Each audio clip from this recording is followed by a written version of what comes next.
Ufa! Graças a Deus chegamos. Demorou, mas chegamos. 4.300 quilômetros de distância. Mas pela graça de Deus, chegamos debaixo da sua paz e misericórdia. Eu quero saudar a igreja com a graça e com a paz do nosso Senhor e Salvador Jesus Cristo. Amém? Amém. Que vive e reina para sempre. Eu quero também, meus amados, trazer um abraço bem carinhoso da família Ibeorla, da Igreja Batista da Orla, ao qual eu fiquei por 8 anos. Eu quero trazer um abraço. E mesmo ele na glória, antes de entrar na UTI, e já conversando no gabinete, ele também mandou um abraço para vocês. Pastor Kerly Carneiro, meu irmão, meu amigo, companheiro, conselheiro, amigo para todas as horas, que aprove a Deus dizer que o tempo dele tinha chegado. E a vida é assim. Mas a obra de Deus continua. As coisas do Senhor não param. E a Bíblia diz que é assim que tem que ser. Um dia seremos chamados para a glória. Mas enquanto estivermos vida aqui nessa terra, servindo a esse Deus que é todo-poderoso, temos que dar tudo de nós pelo Senhor. O máximo de nós para o Senhor. Quero agradecer demais a todo o processo que o pastor Arlindo conduziu. Eu também agradeço a Deus, sou grato a Deus pelo processo que foi feito lá também na nossa igreja. O meu pastor, o pastor Kerly, abençoou de primeira quando eu falei para ele. Ele disse: meu irmão, vá. Deus tem grandes coisas para fazer na sua vida nessa igreja. Vá mesmo. Ele disse assim: olha, para mim é ruim dizer isso para você, mas eu não posso deixar que o meu desejo seja maior do que o reino de Deus. Eu sinto paz. Vá no nome de Jesus. E todo o processo foi feito da maneira mais tranquila e maravilhosa possível. Quero agradecer a Deus e agradecer também a todos vocês aqui nessa noite. Por favor, abra a sua Bíblia no Evangelho de Mateus, no capítulo 6. Evangelho de Mateus, capítulo 6.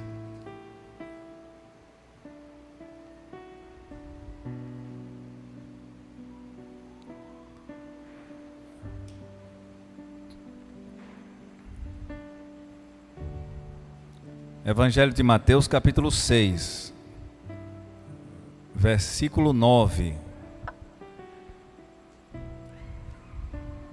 Meus amados irmãos, a vida do pastor Arlindo, ela é um exemplo, como a de muitos que estão aqui também, a minha. Nós temos que ser um exemplo. Mas segundo a palavra de Deus, o maior exemplo para as nossas vidas é a vida de Jesus, autor e consumador da nossa fé. Aquele que morreu na cruz e derramou o seu sangue para salvar a mim e a você. Então ele é o nosso alvo. Olhar para Jesus é buscar a perfeição. Olhar para Jesus é entender o que Deus quer para as nossas vidas. Não foi à toa que o maior missionário do cristianismo, o apóstolo Paulo, ele disse: sede meus imitadores como eu sou de Cristo. Imitem o que eu estou imitando. Eu quero ser imitador de Jesus, então façam isso também. Jesus é o nosso exemplo maior. Quem coloca o seu alvo em mim, ou no pastor Arlindo, ou num crente, tem tudo para errar, tudo para decepcionar, tudo para falhar. Mas quando nós colocamos a nossa fé, os nossos olhos em Jesus Cristo, o Filho de Deus, perfeito, sem pecado, nós vamos errar muito menos, porque Ele é o nosso exemplo maior. E a palavra de Deus diz que lá em Mateus, no capítulo 6, justamente a um povo que vivia em orações, Jesus Cristo diz assim, no versículo 9: portanto, vós orareis assim: Pai nosso que estás nos céus, santificado seja o teu nome. Vamos orar agora nesse instante. Feche seus olhos, curva sua fronte e oremos ao Senhor. Aonde você estiver, faça isso, por favor.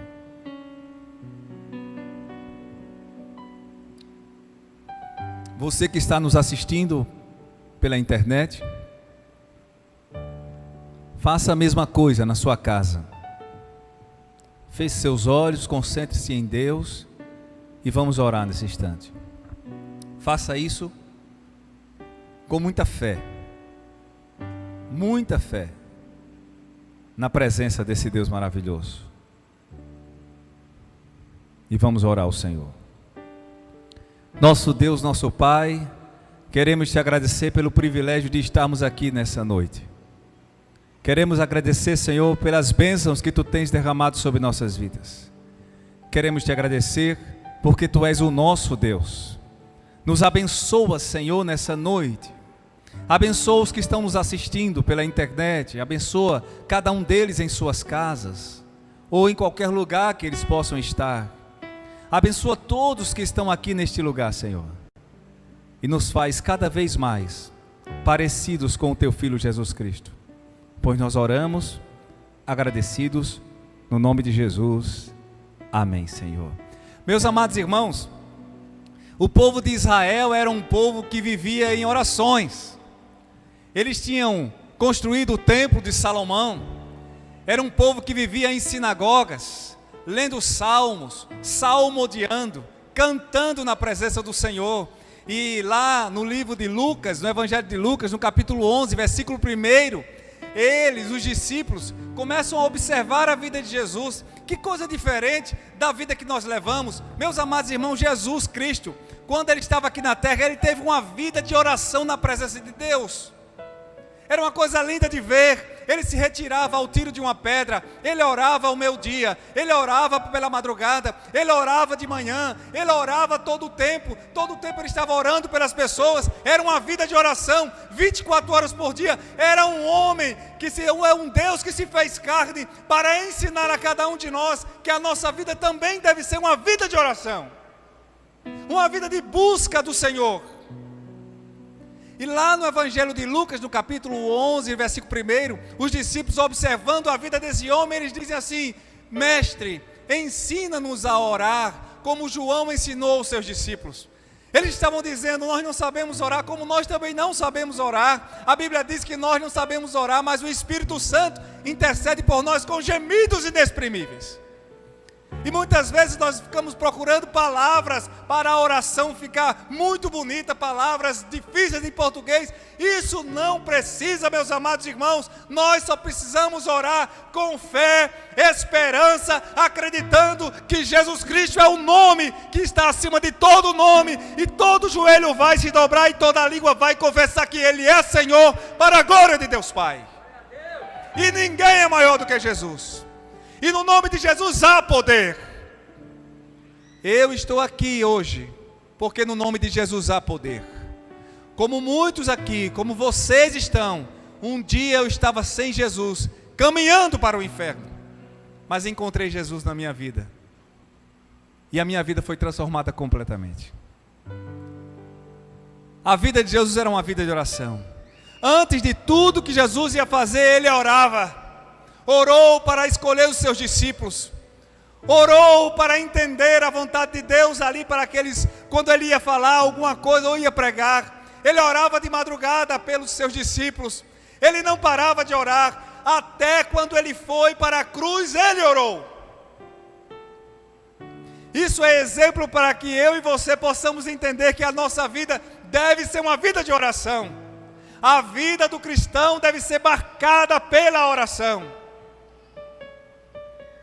Meus amados irmãos, na vida cristã nós enfrentamos muitos problemas, muitas lutas e dificuldades, inclusive está na Bíblia: no mundo tereis aflições. o tempo que nós estamos vivendo hoje é um tempo de aflições, é um tempo de luta, de medo, de pânico. Mas olha, eu disse uma vez lá na Igreja Batista da Orla, nós não podemos entrar em desespero como os discípulos que estavam no barco com Jesus. A tempestade, o mar revolto, e eles acordam o mestre e dizem: mestre, gritando, acorda, nós vamos morrer. E quando ele acorda, ele diz: até quando estarei convosco, homens de pequena fé? Cessai a fúria do vento, cessai a tempestade, e tudo se acalmou. Esse é o nosso Deus. Nós não podemos perder a esperança, porque o nosso Deus vive e reina para sempre. Louvado seja o nome do Senhor. Não podemos perder a esperança, por mais difícil que seja, não podemos perder. Então, por que Jesus orou tanto? E sempre, continuamente, porque Ele queria nos ensinar que nós precisamos fazer isso. E na oração do Pai Nosso, Jesus orou porque Ele precisava ensinar para mim e para você sobre a glória de Deus. A glória de Deus, meus amados irmãos, que eu vou dizer para você uma novidade. Você pode ser rico, você pode ser pobre, você pode ser um advogado, um médico, você pode ser um zelador, você pode ser uma pessoa desempregada, você pode morar numa choupana ou numa mansão. A glória de Deus é para todos aqueles que buscam. A glória de Deus não está limitada a um grupo de pessoas. A glória de Deus é livre. Por isso que até mesmo uma pessoa que não tem igreja, não tem religião, não confessou Cristo ainda, se ele buscar a glória de Deus, ele vai encontrar. Porque a glória de Deus está livre para todos. Há muitos cristãos que estão na igreja, vivendo a vida religiosa, vindo para a igreja, para os cultos com a Bíblia na mão, e nem de longe conhece a glória de Deus.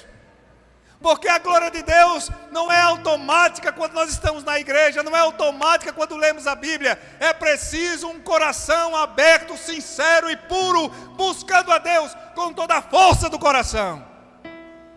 E aí você vai encontrar a glória de Deus. A glória de Deus é tremenda. A glória de Deus dá arrepio. A glória de Deus enaltece nossas vidas. A glória de Deus abre o nosso coração. A glória de Deus dá esperança. A glória de Deus é magnífica. E Jesus Cristo estava dizendo aos seus seguidores, aos seus discípulos: busquem a glória de Deus, e vocês vão ver como a vida de vocês vai ser diferente. Muitos estão esquecendo de buscar a glória de Deus na vida. Por isso que há tantos cristãos desesperados. Porque quem conhece a glória de Deus sabe, não é nada maior do que ela. Jesus orou para que nós conhecêssemos a glória de Deus. Jesus orou para que nós pudéssemos contemplar a glória de Deus. E a glória de Deus, meus amados irmãos, está aqui neste lugar. Louvado seja o nome do Senhor. Porque o povo que se reúne para louvar e adorar com o coração aberto, confessando os seus pecados e dizendo a sua limitação e a sua completa dependência de Deus, a glória de Deus vai envolver você no nome de Jesus. Os seus vizinhos precisam conhecer na sua vida a glória de Deus. Por isso que Jesus Cristo ensinou na oração: Pai nosso que estás nos céus, santificado seja o teu nome. A glória de Deus é Deus em nós mudando a nossa vida. Em segundo lugar, Jesus orou para que os seus seguidores, para que nós estivéssemos firmados na palavra de Deus. Nunca houve, meus amados irmãos, um tempo tão necessário de conhecermos, de lermos e de aprendermos com a palavra de Deus como hoje. Nós não podemos mais perder tempo. Eu não estou dizendo para você que vai acabar o ano e vai vir, e Jesus Cristo vai voltar, porque eu não sei. Eu só sei de uma coisa: o fim está próximo. E os tempos de hoje, nunca foi tão necessário ler, estudar, examinar, ser exortado, transformado, edificado e direcionado por esta palavra. Nunca se precisou tanto da palavra de Deus como hoje.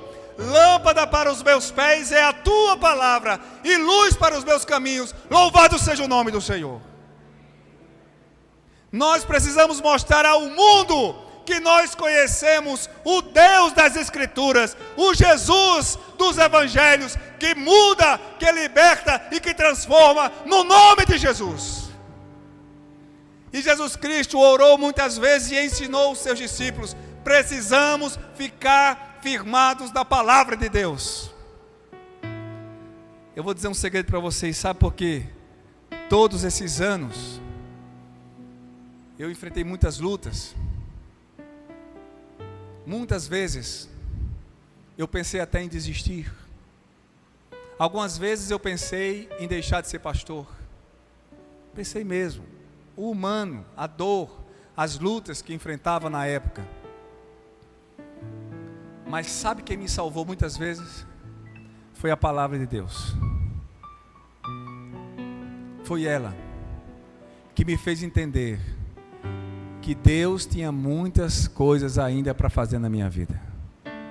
Às vezes eu pensava que eu não era digno, porque sou pecador. Mas Deus, através da sua palavra, dizia: não temas, eu estou contigo, não te assombres, porque eu sou teu Deus. A Bíblia diz, lá no Evangelho de Mateus, uma coisa que mudou muito minha vida sempre que eu lembrei disso, mas o que fez me mudar muito a minha vida foi quando eu estava numa situação muito difícil, ainda no seminário. Eu tinha perdido o emprego, a minha igreja me sustentava, numa parte e noutra eu precisava de dinheiro, e o diabo, sabe, falou no meu ouvido: rapaz, eu tinha passado, eu sou desenhista e ilustrador, e eu passei numa prova para ser desenhista de uma empresa no Recife. Era um bom salário. E aí o diabo fez: agora, deixa esse negócio de pastor. Eu vou dizer uma coisa para você aqui, pastor Arlindo: nunca peça a Deus um sinal com fé, que Ele dá. Eu disse assim: Senhor, então me dá um sinal para eu não assumir esse. Aí Ele deu um texto, que eu não me preocupasse com aquela situação difícil que eu estava enfrentando, porque Ele diz assim: e eis que estarei convosco todos os dias, até a consumação dos séculos. E quem está com Jesus não vai perder, porque em Cristo Jesus somos mais do que vencedores. E aí eu passei na prova, fui lá na agência, e quando eu fui para o seminário, eu disse assim: ó, está tudo certo, Senhor, me dá um sinal para eu não assumir. Aí Deus deu um sinal. Eu peguei uma catapora tão braba, que eu tive que ir embora para João Pessoa, e fiquei 40 dias em João Pessoa, e perdi lá o emprego. Fiquei desempregado, com catapora, mas servindo ao Senhor. E Deus foi tão bom, que uma família da igreja, sem eu pedir, sentiu de Deus, numa devocional, de me sustentar até o término do seminário. Porque Deus faz assim, meus amados. Deus nunca nos abandona. Ele está sempre pronto para fazer o milagre. Por isso que nós não podemos abandonar a palavra de Deus no nosso coração. Quando nós temos a palavra de Deus no nosso coração, sabe o que ela lembra para a gente? Guardei a tua palavra no meu coração para não pecar contra ti. E quando nós usamos a palavra de Deus, é como está em Hebreus 4:12, ela é viva e eficaz. E quando nós guardamos a palavra de Deus aqui no nosso coração, acontece a promessa de Lucas 6:45, porque a boca fala do que está cheio o coração. É assim na vida. Quando eu converso com pessoas que são cristãs, e eu digo assim: você evangeliza, você fala de Jesus às pessoas? Muitas vezes a pessoa diz assim: não, sabe o que é? É que eu sou tímido, eu sou tímida, e eu fico só observando. Aí nos acampamentos, aquela pessoa que disse que era tímida, e fala pelos cotovelos. Eu tenho vergonha de falar do evangelho, mas não tenho vergonha de falar de futebol. Não tenho vergonha de falar da novela. Não tenho vergonha de falar de um filme. Não tenho vergonha de falar daquilo que você gosta. Olha como é interessante. Quando a Bíblia diz, a boca fala do que está cheio o coração, eu lhe garanto, se o seu coração estiver cheio de Jesus, você vai falar de Jesus. Eu tenho um amigo ateu, que ele faz assim, rapaz, toda hora que tu fala, tu tem que falar de Jesus, toda hora está falando de Jesus. Eu não acredito nisso não. Eu disse, mas eu acredito. Eu vou falar, mesmo que você não creia. Mas por que você fala tanto de Jesus para mim?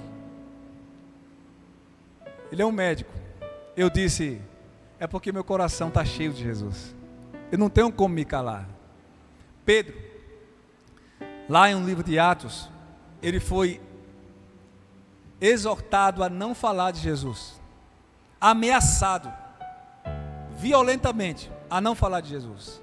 E ele diz assim, olha, eu não posso fazer isso, mesmo que vocês me machuquem, eu não posso deixar de falar do que eu tenho visto no nome de Jesus, do que ele tem feito, dos milagres dele. Eu não posso falar. Quanto tempo faz que você não fala de Jesus? Quanto tempo faz? Vamos pensar nisso, meus amados. Essa hora que nós estamos vivendo é a hora mais importante para falarmos de Jesus o tempo todo. A internet alcança uma multidão de pessoas. Use sua rede social para falar do nome precioso de Jesus. Use seu WhatsApp para falar de Jesus às pessoas. Mande mensagens. Encha o WhatsApp das pessoas com o poder de Jesus, a direção de Jesus, e você vai ver como vai fazer diferença. A palavra de Deus deve estar gravada no nosso coração. Ótimo, mas o nome de Jesus também deve estar gravado no nosso coração, para que quando abrimos a nossa boca, falar de Jesus com toda a intrepidez e ousadia. Jesus orou para colocar no nosso coração o desejo de realizar a sua obra, de enviar pessoas para o Evangelho. Nós precisamos acordar, meus amados irmãos, para o tempo de hoje, para pregar o Evangelho a tempo e fora de tempo. É necessário, você que está vivendo agora pela internet, ouça bem, Jesus Cristo está entrando na sua casa através da Igreja Batista Nova Aliança, através da internet, e eu vou dizer para você, se você entregar a sua vida a Jesus, você será transformado pelo poder desse Jesus. Se você entregar a sua vida a Jesus, você será salvo. Confesse o seu pecado e você vai ver o poder de Jesus entrar na sua casa, porque no nome de Jesus há poder. Por isso ele orou, para que eu e você também aprendêssemos a enviar missionários. No ministério que você está fazendo parte, está faltando ceifeiros? Olha o que diz Mateus 9,38. Ore ao Senhor da seara, que mande mais trabalhadores para a sua seara. Ore para que Deus mande trabalhadores. Isso vai acontecer. Esse é o desejo de todo pastor que é sério no Evangelho. Eu todos os dias oro, sempre que eu lembro eu oro. Deus, converte mais um, abre o coração de mais uma pessoa. Ó Pai, no nome de Jesus, transforma a vida dessa pessoa. E eu começo a orar. Eu aprendi com um pastor, muito amigo meu, pastor, que já faleceu. Nós tivemos um contato muito bacana, pastor José de Brito Barros. Há muitos que conhecem da parte antiga, porque quando eu fui pregar num culto com ele estava dizendo para mim assim, eu disse, pastor Brito, eu vou pregar e toda vez que eu vou pregar, dá uma tremedeira nas pernas assim, dá um frio na espinha. Eu acho que é porque eu estou novo no ministério. Ele disse assim, meu filho, eu tenho 50 anos de ministério e toda vez que eu vou pregar eu tenho uma tremedeira nas pernas. Isso é a responsabilidade do Evangelho. O medo que o Espírito Santo coloca em nós para que nós não venhamos a pregar a nossa vida, mas a vida de Jesus. Então fique tranquilo, quando esse medo sair e você achar que é o cara, aí você está em pecado. É diferente de eu ser convidado para dar uma palestra sobre desenho, sobre ilustração. Não precisa de falsa modéstia, eu conheço a coisa. Eu sei como fazer. É um dom que Deus me deu. Então não preciso de falsa modéstia. Eu sei desenhar, eu sei pintar, eu sei fazer a coisa. Agora, quando é o Evangelho, não sou eu, mas é o Senhor. É como diz João, quando viu Jesus. Agora importa que ele cresça e que eu diminua. Então que eu fique, e você também, cada vez mais pequenino na presença do Senhor. E que ele cresça em nossas vidas. Louvado seja o nome do Senhor. Cada vez mais, cada vez mais. Então ore, e o Senhor vai mandar. Meus amados irmãos, há uma grande preocupação também de Jesus. E ele orou, não só uma vez, mas muitas vezes, para que nós tivéssemos unidade. Uma casa dividida não prospera. Uma família dividida não vai muito longe.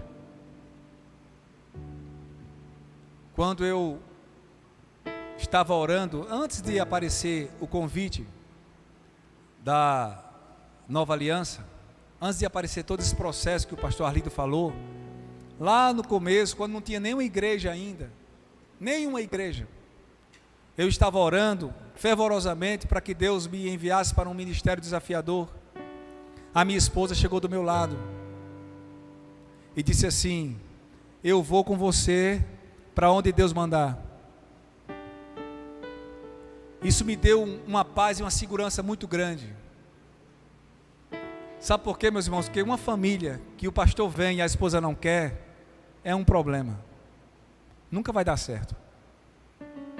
Quando eu recebi o convite, assim, sondado por Cacoal a primeira vez, eu disse a ela: quer conhecer Cacoal? Eu mostrei no mapa. Depois eu olhei no Google, olha a distância, bem pertinho da nossa casa em João Pessoa. Ela disse: vamos. E veio comigo. Aqui sentiu paz, se apaixonou pela cidade. E eu só pulando, saltitando. Nós voltamos, não deu certo. Deus encaminhou para o processo que hoje nós estamos concretizando. E ela o tempo todo do meu lado. Se ela não tivesse, eu não estaria aqui, eu garanto a vocês. Porque Deus não estaria nesse negócio. Eu disse: João, vamos para Cacoal. Ele, uhul, pá, já bateu aqui. É tranquilão. Graças a Deus. É assim que nós temos que agir. Em unidade, na igreja é a mesma coisa. Se nós não tivermos unidade, olhe, unidade não é concordar. Se o pastor Arlindo for um ditador, ele diz assim: vamos pintar a igreja de vermelho, amém? Aí o cara diz: não, amém não, pá, já caiu um, mais um aí, ninguém. Isso é uma ditadura. Não quer dizer que a gente tem que concordar com o pastor Arlindo, nem comigo, nem com líderes, nem com os irmãos. Nós não precisamos concordar. A Bíblia não diz que a gente tem que concordar sempre. A Bíblia diz que nós temos que andar em união, em unidade. Aí Deus vai operar, Deus vai produzir. Na igreja que eu estava pastoreando, nós tínhamos uma harmonia muito boa entre os pastores, mas não havia concordância 100%. Tinha reunião do pastor com o pastor, eu vou fazer assim, mas eu não concordo. Mas aí, quando toda a maioria decidia, ele também, então vamos lá, vamos junto. Mas depois que decidiu, estamos juntos. Esquece agora o não concordo e vamos trabalhar juntos. Sabe por quê, meus amados? Porque nós somos imperfeitos. Até com as igrejas que não são da nossa denominação, nós temos que ter união, unidade. O pastor Brito era meu conselheiro, 50 anos de ministério. Ele me chamou uma vez no gabinete para conversar com ele, e ele disse assim: olha, Joseão, você vai começar agora a pagar a matéria de homilética, e eu queria te dar um conselho. Você segue se você quiser, mas eu queria te dar esse conselho. Nunca pregue contra outros pastores e outras denominações. Você não precisa disso. Nunca pregue contra pessoas que não acreditam em Jesus. Deus não precisa de defensores, porque ninguém é maior do que Deus. Eu um dia passava ali na primeira igreja, em João Pessoa, quando eu não era crente e eu não era peça boa. Eu dizia assim: olha para isso, bando de ladrão, com o povo da igreja lá. Um dia eu vi o pastor numa formatura, que teve, e eu só olhando para a cara dele, cabra sem vergonha, só comendo dinheiro dos irmãos. Eu não era crente. Alguém precisava me defender Deus porque eu estava falando isso? Não. Um dia eu fui para um acampamento, meus amados irmãos, todo doido, todo torto, com um litro de uísque, com vodka dentro da bolsa, burlando todas as leis lá. Foram investigar. Eu botei a bolsa que eu estava com os meus utensílios não crentes dentro de uma mala e passou. E alguém precisava dizer, a cabra sem vergonha que está aqui bebendo. Olha, sabe o que aconteceu? O pastor Estevão quis me tirar do acampamento, porque eu estava dando muito trabalho. Uma pessoa chegou para ele e fez assim: pastor, faço não, Deus está trabalhando na vida desse rapaz. E muitas vezes nós atrapalhamos o que Deus está fazendo. No terceiro dia do acampamento, eu confessei Jesus como meu único e suficiente Salvador. Sabe o que é isso, meus irmãos? É a graça de Deus, é a graça de Cristo. E me uni à igreja e até hoje não me separei mais, para trabalhar para a glória do nosso Deus. Por isso Jesus que chorou, para que nós sejamos unidos. A vida cristã não é uma vida, é uma vida comunitária e não uma vida solitária. Sozinho, vamos todo mundo embora, deixe somente o pastor Arlindo aqui, a banda vai todo mundo embora. Você acha que ele vai conseguir fazer a obra de Deus sozinho? Não vai conseguir. Cristo nos chamou para sermos uma multidão que vai pregar o Evangelho e vai ver o inferno estremecer, com vidas salvas para a glória do nosso Deus. Por isso, meus irmãos, a consequência de estarmos unidos é justamente que o diabo não pode conosco. A Bíblia diz: as portas do inferno não prevalecerão contra a igreja do Senhor. Louvado seja o seu santo nome, e aplauda o Senhor, porque ninguém é maior do que Deus. A nossa igreja não perderá, a igreja de Cristo não perderá, porque ela foi comprada com o sangue do Cordeiro. Jesus orou, e essa é a parte que eu chego em engasgo, para revelar a vontade soberana de Deus nas nossas vidas. Nem sempre a vontade de Deus é agradável para nós, nem sempre. Muitas vezes nós oramos e sem perceber estamos indo contra a vontade de Deus. Pastor Paulo Mazzoni era um homem lá em Belo Horizonte, da equipe top de um grupo internacional de engenharia. Foi meu professor no Haggai. Quando ele contou para nós, a gente fica impressionado com o que Deus faz na vida das pessoas. Ele contou para nós que o salário dele era o salário de executivo, o céu da empresa lá. E ele se converteu. E Deus o chamou para ser pastor. Agora imagine ele deixar todo aquele glamour como um grande executivo de uma empresa para ser um pastor de uma igreja de 80 membros. Não era de 10 mil não, era de 80. E Deus revelou a vontade dele, no coração dele, quando ele estava no avião para dizer sim a uma empresa lá no exterior. Deus disse: eu quero você como meu pastor, como meu servo. Ele desceu nos Estados Unidos, falou com o empresário que tinham convidado e disse: eu não posso aceitar, porque eu vou ser servo do Senhor. O cara deve ficar doido numa coisa como essa. Ele voltou para o Brasil e começou a trabalhar com uma igreja de poucas pessoas, 100 e poucos membros já, e hoje é uma igreja de quase 20 mil membros, porque Deus tinha um propósito na vida dele. Mas no começo eu tenho certeza, não precisa ser hipócrita não foi agradável deixar uma vida bem confortável financeiramente para trabalhar com a igreja que não podia pagar nem 20% do que ele ganhava. Mas quando nós estamos no centro da vontade de Deus, o milagre vai acontecer no nome de Jesus. Por isso, se Deus falar com você, não desobedeça, fique firme, Mesmo que tudo vá contra o que está acontecendo, eu vou lhe dizer uma coisa: Deus é o Deus que conserta todas as coisas. Ele é o Deus que faz milagres. Não duvide do poder de Deus. A Bíblia diz: se creres, verás a glória de Deus. Louvado seja o nome do Senhor. Por isso, meus amados irmãos, Jesus orou para que essa vontade de Deus soberano fosse revelada em nossas vidas. Nós estamos passando por um momento muito de tristeza. Vocês aqui com o pastor Roberto, e eu passei agora recentemente com o pastor Kerley. No dia 29 eu estava me despedindo da Igreja Batista da Orla. Mas já sabia que o pastor Kerley, às 11 da manhã, estava cometido de Covid. Ele já tinha me dito. E eu coloquei meu joelho no chão, orei intensamente para Deus não levá-lo. Orei mesmo. Vocês não têm noção como eu orei. Mas alguma coisa sempre vinha na minha cabeça.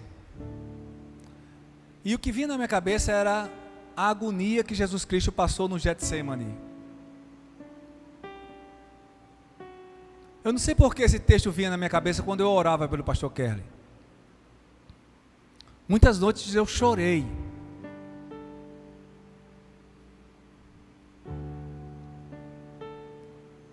E aí eu dizia ao Senhor no meu clamor: Senhor, não leva meu amigo.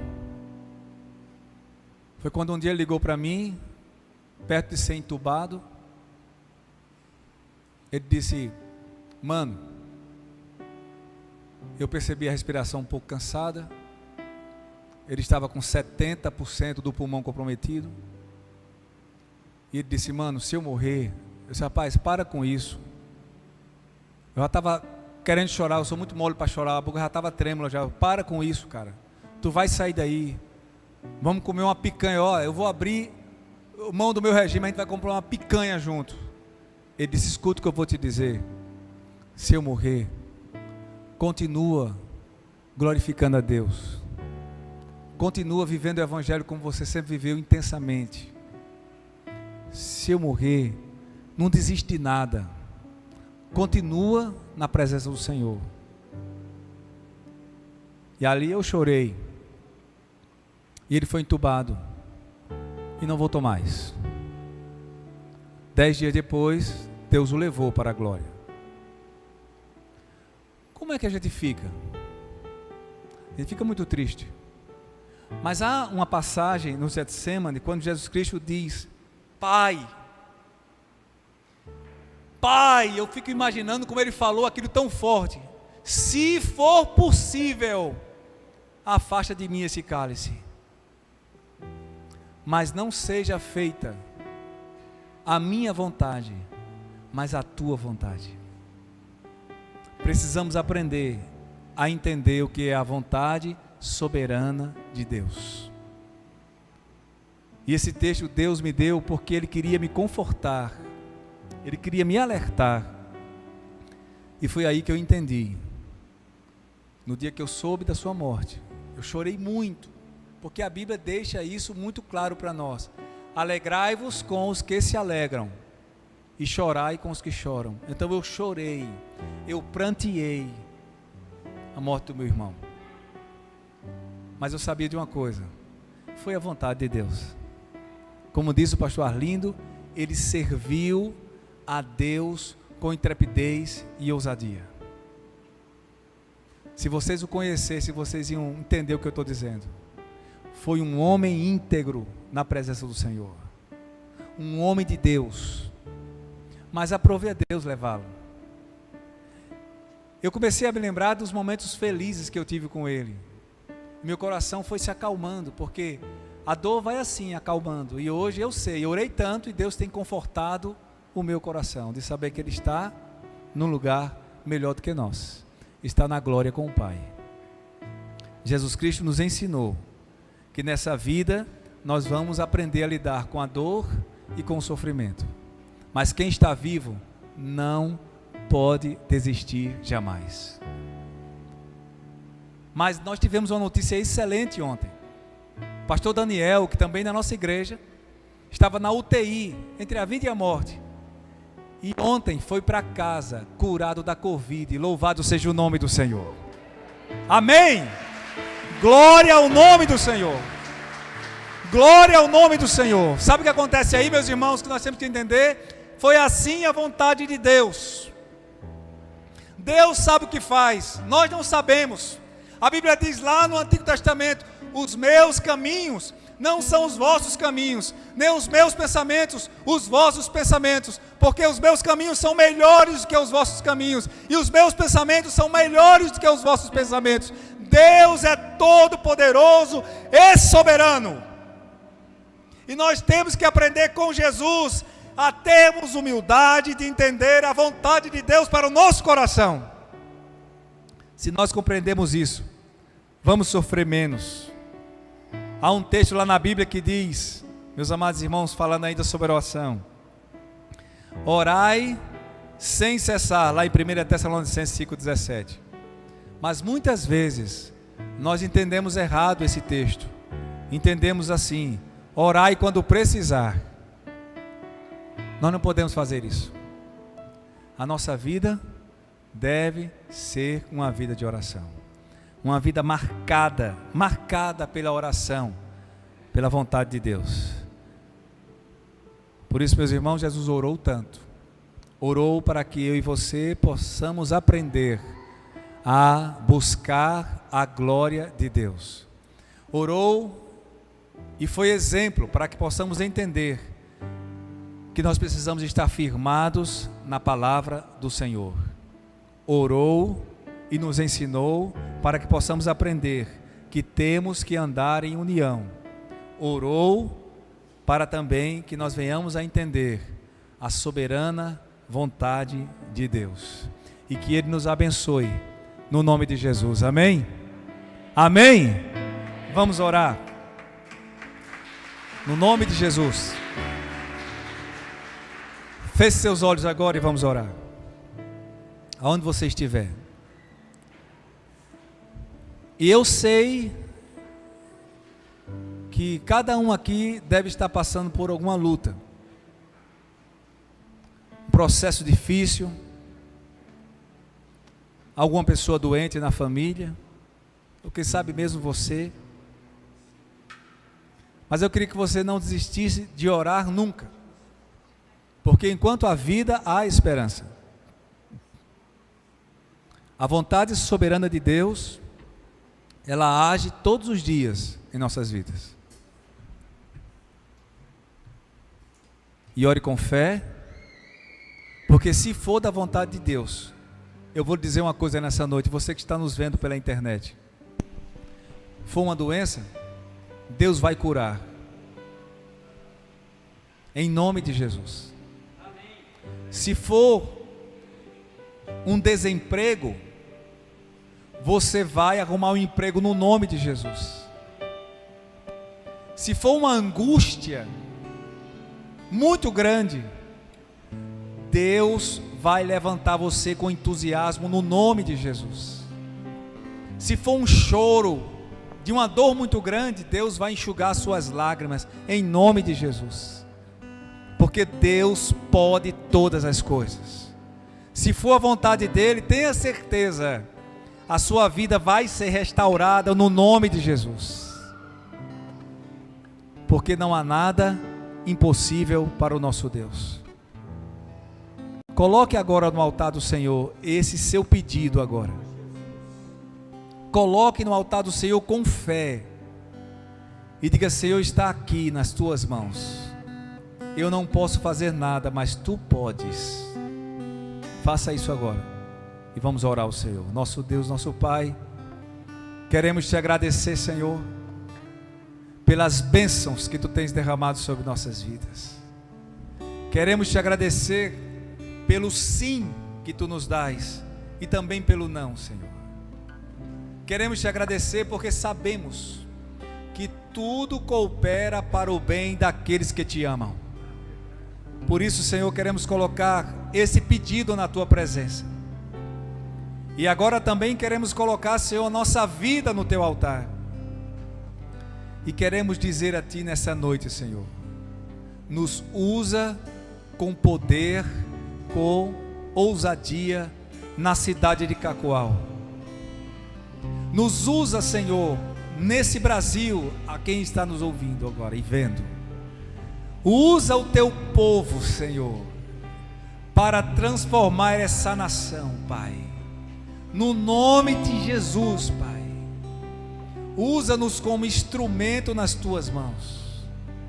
E faz o nosso vizinho, nosso amigo no trabalho, os nossos amigos perceberem os milagres que estarão acontecendo em nossas vidas. Queremos colocar na Tua presença, Senhor, mais uma vez os enfermos na Tua presença, Pai. Te pedimos em nome de Jesus, se for da Tua vontade, derrama a cura agora sobre eles, em nome de Jesus, Pai.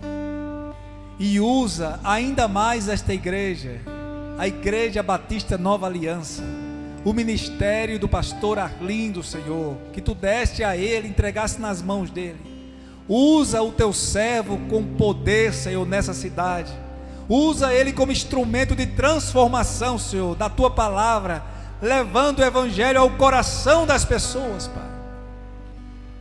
Ajuda para que a nossa igreja, a Igreja Batista Nova Aliança, não seja apenas mais uma igreja na cidade, mas a igreja decidida, com o coração aberto a ser, Senhor, nação santa, povo escolhido Teu, Senhor, para proclamar as Tuas grandezas e a salvação do Teu Filho Jesus Cristo.